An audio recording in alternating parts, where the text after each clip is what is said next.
ओम शांति। आज 25 फरवरी 2024 अव्यक्त बाप दादा के रिवाइज कोर्स के 30 मार्च 1998 के महावाक्य हैं। सर्व प्राप्तियों की स्मृति इमर्ज कर अचल स्थिति का अनुभव करो और जीवन मुक्त बनो। आज भाग्य विधाता बाप अपने विश्व में सर्वश्रेष्ठ भाग्यवान बच्चों को देख रहे हैं। हर बच्चे के भाग्य की महिमा स्वयं भगवान गा रहे हैं। बाप की महिमा तो आत्माएं गाती हैं, लेकिन आप बच्चों की महिमा स्वयं बाप करते हैं।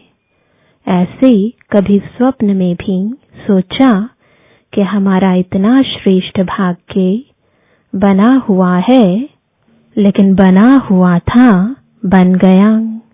दुनिया के लोग कहते हैं भगवान ने हमको रचा, लेकिन न भगवान का पता है न रचना का पता है। आप हर एक भाग्यवान बच्चा अनुभव और फखुर से कहते हो कि हम शिववंशी ब्रह्मा कुमार कुमारियां हैं। हमको मालूम है कि हमें बाप दादा ने कैसे रचा। चाहे छोटा बच्चा है, चाहे बुजुर्ग पांडव है, शक्तियां हैं, किसी से भी पूछेंगे आपका बाप कौन है तो क्या कहेंगे? फलक से कहेंगे ना कि हमको शिव बाप ने ब्रह्मा बाप द्वारा रचा। इसलिए हम भगवान के बच्चे हैं, भगवान से डायरेक्ट मिलते हैं। न सिर्फ परम आत्मा व भगवान हमारा बाप है, लेकिन वह बाप भी है, शिक्षक भी है और सतगुरु भी है। सबको यह नशा है, तो सभी ने ताली बजाई। एक हाथ की ताली बजाना अभी यह भी एक्सरसाइज बुजुर्गों को सिखानी पड़ेगी। बच्चों को खुश देख बाप दादा भी खुशी में झूमते हैं और सदा कहते वहाँ मेरे हर एक श्रेष्ठ भाग्यवान विशेष आत्माएं बाप के रूप में परमात्मा पालना का अनुभव कर रहे हो। यह परमात्मा पालना सारे कल्प में सिर्फ इस ब्राह्मण जन्म में आप बच्चों को प्राप्त होती है। जिस परमात्मा पालना में आत्मा को सर्व प्राप्ति स्वरूप का अनुभव होता है। परमात्मा प्यार सर्व संबंधों का अनुभव कराता है। परमात्मा प्यार अपने देह भान को भी भुला देता, साथ साथ अनेक स्वार्थ के प्यार को भी भुला देता है। ऐसे परमात्मा प्यार परमात्मा पालना के अंदर पलने वाली भाग्यवान आत्माएं हो। कितना आप आत्माओं का भाग्य है जो स्वयं बाप अपने वतन को छोड़ आप गॉडली स्टूडेंट्स को पढ़ाने आते हैं। ऐसा कोई टीचर देखा जो रोज सवेरे सवेरे दूर देश से पढ़ाने के लिए आवे? ऐसा टीचर कभी देखा? लेकिन आप बच्चों के लिए रोज बाप शिक्षक बन आपके पास पढ़ाने आते हैं और कितना सहज पढ़ाते हैं।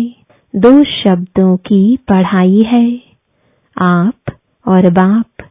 इन्हीं 2 शब्दों में चक्कर कहो, ड्रामा कहो, कल्प वृक्ष कहो, सारी नॉलेज समाई हुई है। और पढ़ाई में तो कितना दिमाग पर बोझ पड़ता है, और बाप की पढ़ाई से दिमाग हल्का बन जाता है। हल्के की निशानी है ऊंचा उड़ना। हल्की चीज स्वतः ही ऊंची होती है। तो इस पढ़ाई से मन बुद्धि उड़ती कला का अनुभव करती है तो दिमाग हल्का हुआ ना। तीनों लोकों की नॉलेज मिल जाती है। तो ऐसी पढ़ाई सारे कल्प में कोई ने पढ़ी है। कोई पढ़ाने वाला ऐसा मिला तो भाग्य है ना।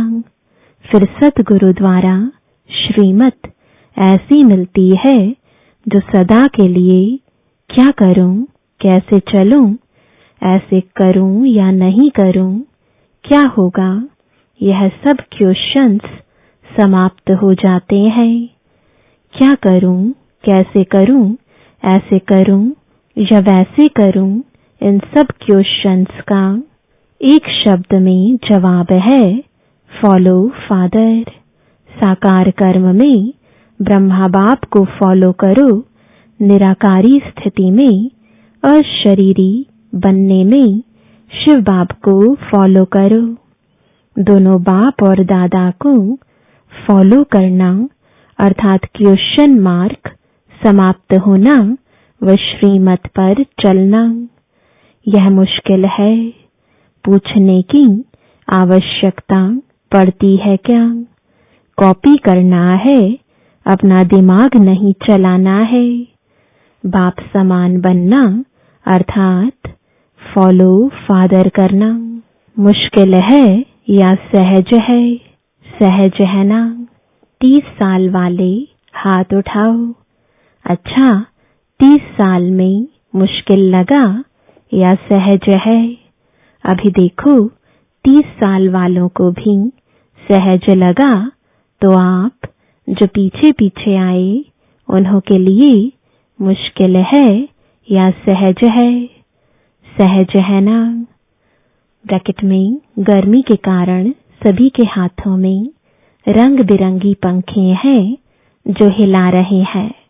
अच्छा है, पंखों की रिमझिम भी अच्छी लग रही है।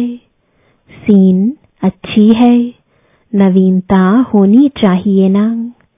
तो इस ग्रुप की यह भी नवीनता है, यह भी टीवी में आ गया। अच्छा है, सभी भाग भाग कर पहुंच गए हैं। बाप दादा भी स्नेह की मुबारक देते हैं। देखो, और जो भी हद के गुरु होते हैं कितने वरदान देते हैं, 1 या 10 ज्यादा नहीं देते हैं, लेकिन आपको सतगुरु द्वारा रोज वरदान मिलता है। ऐसा गुरु कब देखा? नहीं देखा ना। आप लोगों ने ही देखा, लेकिन कल्प कल्प देखा। तो सदा अपने भाग्य की प्राप्तियों को सामने रखो। सिर्फ बुद्धि में मर्ज नहीं रखो, इमर्ज करो। मर्ज रखने के संस्कार को बदलकर इमर्ज करो। अपनी प्राप्तियों की लिस्ट सदा बुद्धि में इमर्ज रखो। जब प्राप्तियों की लिस्ट इमर्ज होगी तो किसी भी प्रकार का विघ्न वार नहीं करेगा। वह मर्ज हो जाएगा और प्राप्तियां इमर्ज रूप में रहेंगी। बाप दादा जब सुनते हैं कि आज किसी भी कारण से कोई बच्चे मेहनत करते हैं, युद्ध करते हैं, योग लगाने चाहते लेकिन लगता नहीं है, सोल कॉन्शियस के बदले बॉडी कॉन्शियस में आ जाते हैं, तो बाप दादा को अच्छा नहीं लगता है। कारण क्या? अपने भाग्य की प्राप्तियां इमर्ज नहीं रहती, मर्ज रहती हैं। फिर जब कोई याद दिलाता है तो सोचने लगते हैं, होना तो ऐसा चाहिए। इसलिए बहुत सहज पुरुषार्थ है, प्राप्तियों को इमर्ज रखो। जब से ब्राह्मण बने तब से अपने भाग्य को स्मृति में रखो। हलचल में नहीं आओ, अचल बनो, क्योंकि यहाँ आबू में यादगार क्या है? अचल घर है, या हलचल घर है, अचल घर है ना। यह किसका यादगार है? आपका यादगार है ना। तो जब भी कोई सूक्ष्म पुरुषार्थ का मार्ग मुश्किल लगे, बुद्धि ज्यादा हलचल में हो, तो अपने यादगार को स्मृति में लाओ। कई बार बच्चे ज्ञान की पॉइंट्स बोलते भी हैं कि मैं आत्मा हूँ, ड्रामा है, यह तो विघ्न है, यह तो साइट सीन है।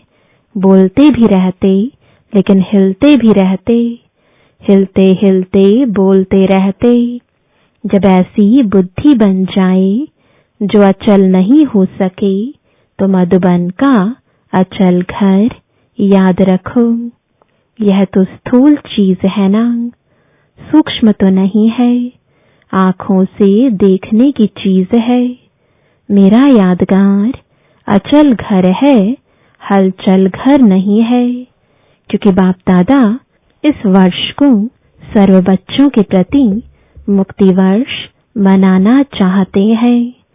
ऐसा नहीं हो हाथ उठवाएं तो कोई का उठे, कोई का नहीं उठे। नहीं, सभी खुशी खुशी से हाथ की ताली बजावें।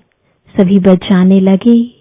चलो अभी बजा दी तो ठीक है, लेकिन ऐसे ही बाप दादा इस वर्ष की समाप्ति में इतनी जोर से ताली बजाते देखे। अभी तो बजाई, अच्छा है, लेकिन तब भी बजाना।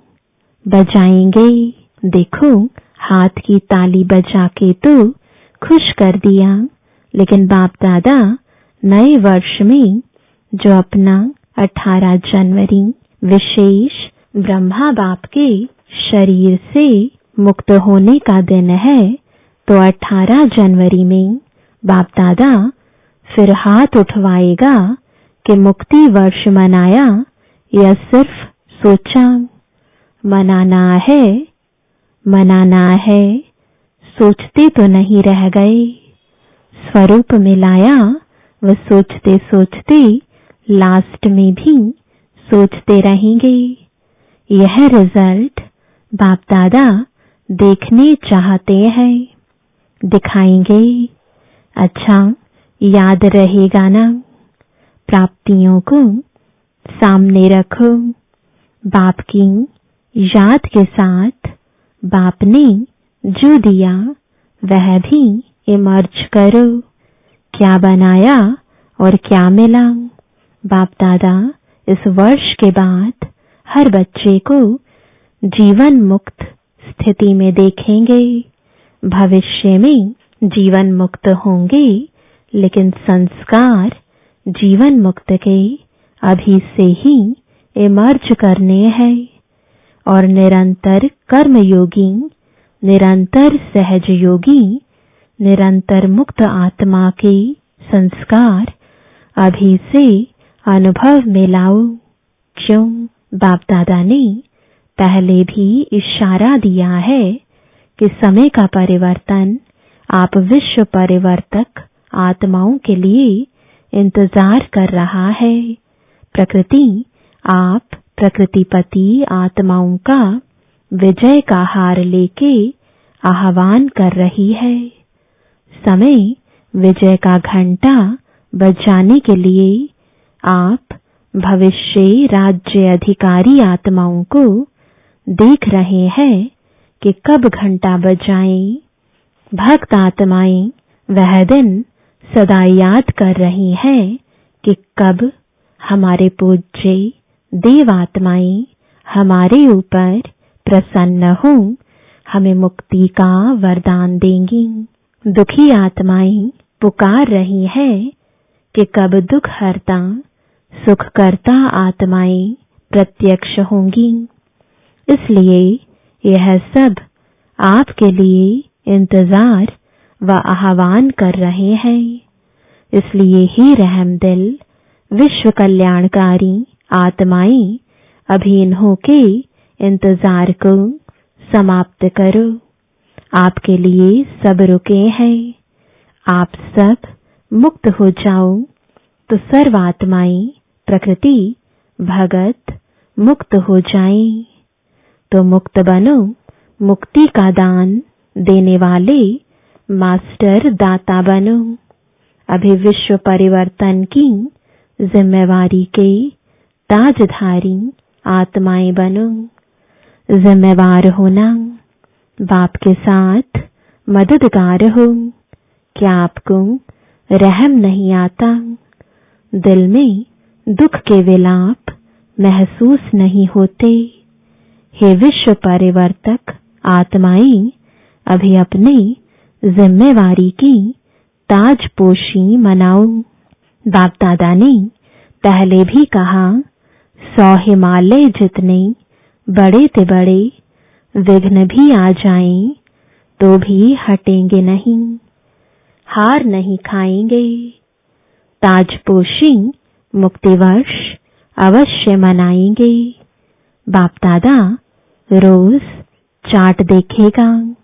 ऐसे नहीं यहां से जाओ तो ट्रेन में ही कहो पता नहीं क्या हो गया। घर में गए तो बगुले और हंस की लड़ाई लग गई। ऐसे नहीं कहना यह हो गया, यह हो गया। यह नहीं सुनेंगे। आपके पत्र वेस्ट पेपर बॉक्स में डालेंगे, सुनेंगे नहीं। दृढ़ संकल्प करो, होना ही है। जहां दृढ़ता है वहां सफलता नहीं हो असंभव है। तो सभी दृढ़ संकल्प वाले हैं ना? टीचर्स हाथ उठाओ। टीचर्स बहुत है। सारे सेंटर्स खाली करके आए हैं क्या? देखो एक खुशखबरी सुनाते हैं।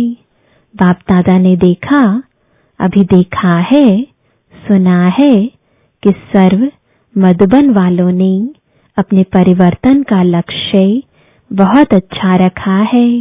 लक्षण तो देखेंगे लेकिन लक्ष्य बहुत अच्छा रखा है। अपने में अंतर जो आया है वह भी लिखा है, लेकिन बाप दादा को खुशी है। अंतर आना शुरू हुआ, आगे होता रहेगा। लेकिन सभी ने अपने दृढ़ संकल्प का उमंग उत्साह अच्छा दिखाया है। अभी कागज में है, लेकिन कागज में भी पहला कदम तो है। तो बाप दादा को खुशी हुई क्यों? सारे वर्ल्ड के लिए हे अर्जुन मधुबन निवासी है। निमित्त मधुबन निवासी है। सेकंड नंबर देश विदेश की निमित्त सेवाधारी टीचर्स हैं और सर्व सहयोगी साथी सारा परिवार ब्राह्मण आत्माएं हैं। तो मधुबन का नक्शा बाप दादा देखेंगे कि बिल्कुल बदला हुआ दिखाई दे। मधुबन वाले तो कम आए होंगे, कईयों ने तो लिखा ही नहीं है। आगे बैठने वालों ने कम लिखा है, बहुत बिजी रहे हैं। लेकिन जब काम मिलता है तो लिखने में भी मार्क्स जमा होती है। अगर नहीं लिखा तो मार्क्स एक्स्ट्रा कम हो गई, नुकसान कर दिया। जो भी डायरेक्शन मिलते हैं डायरेक्ट बाप द्वारा मिलते हैं, चाहे निमित्त आत्माएं दादियों द्वारा मिलते हैं, उसको रिगार्ड देना अति आवश्यक है। इसमें न बहाना देना, न अलबेलापन करना। आगे के लिए बाप दादा बता देता है कि मार्क्स जमा नहीं हुई, इसलिए इसको महत्व देना अर्थात महान बनना। हल्की बात नहीं करो। बच्चे बड़े चतुर हैं। कहेंगे बाप दादा तो जानते ही है ना। जानते तो है, लेकिन कहा क्यों? जानते हुए कहा ना। तो ऐसे छुड़ाना नहीं चाहिए। बहुत ऐसे कार्य हैं छोटे छोटे जिसको हांजी करने में एक्स्ट्रा मार्क्स जमा होती है। कई ऐसे स्टूडेंट्स हैं जो किसी भी पास्ट के संस्कार के वश बहुत अच्छे उमंग उत्साह में बढ़ते हैं, लेकिन कोई न कोई सुनहरी धागा, बहुत महीन धागा उनको आगे बढ़ने नहीं देता। वह समझते भी हैं कि यह महीन धागा रहा हुआ है, लेकिन ही कहेंगे। लेकिन ऐसे भी पुरुषार्थी हैं जो छोटी छोटी कॉमन बातों में हाँ जी करने से मार्क्स ले लेते हैं, और हो सकता है कि वह थोड़ी थोड़ी मार्क्स इकट्ठी होते हुए वह आगे भी निकल सकते हैं। ऐसे भी बाप दादा के पास एग्जाम्पल के रूप में है, इसलिए सहज तरीका है छोटी छोटी हाँ जी करने में मार्क्स जमा करते जाओ। कट नहीं करो, जमा करो। बाकी बाप दादा ने देखा मेजॉरिटी ने अपना उमंग उत्साह अच्छा दिखाया है, इसलिए दृढ़ संकल्प के लिए विशेष उन मधुबन निवासी बच्चों को बाप दादा हाँ जी करने की मुबारक देते हैं, याद प्यार भी दे रहे हैं। लाख लाख गुणा याद प्यार दे रहे हैं। क्यों? मधुबन है बाप दादा के स्वरूप को प्रत्यक्ष करने का शीश महल। तो एक बात की तो खुशी है, अभी कागज में आया हुआ कर्म में लाना ही है, ठीक है ना? अच्छा, मुबारक हो। अभी अगर आप सभी को अचानक डायरेक्शन मिले कि अभी अभी अशरीरी बन जाओ, तो बन सकते हो कि हलचल होगी। क्यों?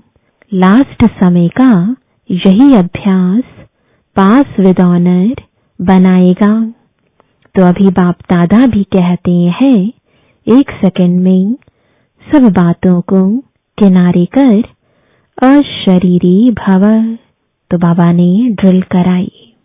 अच्छा, चारों ओर के अति श्रेष्ठ भाग्यवान परमात्म पालना के अधिकारी आत्माएं, परमात्म पढ़ाई के अधिकारी, परमात्मा सतगुरु के वरदानों के अधिकारी, सदा दृढ़ता द्वारा सफलता के अधिकारी, सदा अखंड योगी, अचल योगी, सदा विश्व परिवर्तन की जिम्मेवारी के ताजधारी, सदा सर्व प्राप्तियों को इमर्ज रूप में अनुभव करने वाले ऐसे विशेष आत्माओं को बाप दादा का याद प्यार और नमस्ते। अभिमुक्त वर्ष में नंबर 1 मधुबन निवासी। ठीक है, हो सकता है या मुश्किल है? तो सभी ने कहा हाँ जी। फिर तो बाप दादा मधुबन वालों को भी गोल्डन बैज देगा। मधुबन वालों को बैज देना है और सभी को दिया है। मधुबन वालों को मुक्त वर्ष की प्राइज देंगे।